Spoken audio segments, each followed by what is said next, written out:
ఇలా ప్రాక్టీస్ చేస్తూ ఉండగా ఒకరోజు అడవిలో అరుణొక మునిని కలిశాడు.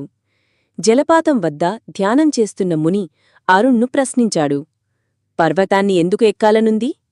అరుణ్ తన కలను వివరించాడు. ముని చిరునవ్వుతో ఒక మాట చెప్పాడు. బయటి పర్వతం అంత పెద్దదేమీ కాదు. నీలో ఉన్న పర్వతమే నిజమైనది. ఈ మాటలు అప్పట్లో అర్థం కాకపోయినా జీవితాంతం అతని వెంట సాగాయి. 17వ ఏట అరుణ్ పర్వత లుకు అంటే బేస్ వద్ద నిలిచాడు. తనతో చిన్న బ్యాగ్, తండ్రి కోట్, ఆ పుస్తకం, తల్లి బొమ్మ ఉన్న లాకెట్ మాత్రమే. కింద అడవి, పైన మంచు, మొదటి అడుగే పరీక్ష. తక్కువ ఊపిరితో, అసమతుల్య కాళ్లతో, ప్రతి అడుగు నొప్పితో అరుణ్ ముందుకు సాగాడు. ఎక్కుతూ వెళ్తూ అతనొక పెద్ద మంచు తుపానులో చిక్కుకున్నాడు. 2 రోజులు గుడిసెవలే ఉండే పైన రాళ్ల మధ్య దాగి మంచునేరుతో బతికాడు. తలలో సందేహం, వెనక్కి వెళ్ళనా? కాని మునిమాట గుర్తొచ్చింది. పర్వతాన్ని జయించడం కాదు, అర్థం చేసుకోవాలి. 3వ రోజు తుఫాను తగ్గింది.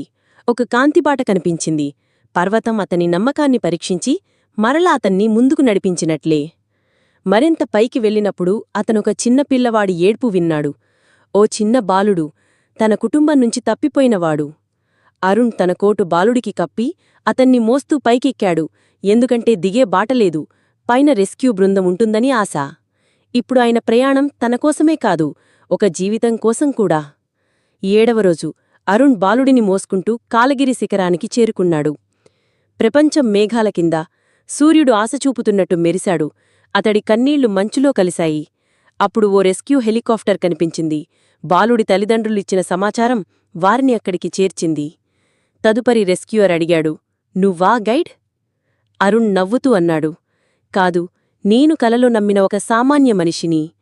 కొద్ది నెలల తర్వాత గ్రామంలో ఉత్సవం నిర్వహించబడింది. కుర్రాడు బ్రతికి తిరిగి వచ్చాడు. దేశవ్యాప్తంగా పత్రికలు. కాలగిరి మరో శిఖరం జయించిన అద్భుత కుర్రాడు. కాని అరుణ్ మారలేదు, వినమ్రంగా ఉన్నాడు. ప్రశ్నకి సమాధానం, ప్రపంచం నన్ను నమ్మలేదు, కాని నేనేం నన్ను వదల్లేదు. కాని నేను జయించినది పర్వతం కాదు, నా మనసులోని భయాన్ని. ప్రతి ఒక్కరి జీవితంలో ఓ కాలగిరి ఉంటుంది. అరుణ్లాగే మనం కూడా మొదటి అడుగు వెయ్యాలి. మనలోని పర్వతాన్ని ఎక్కాలి. ఎందుకంటే నిజమైన పర్వతం మన బయట ఉండదు, అది మనలోనే ఉంటుంది.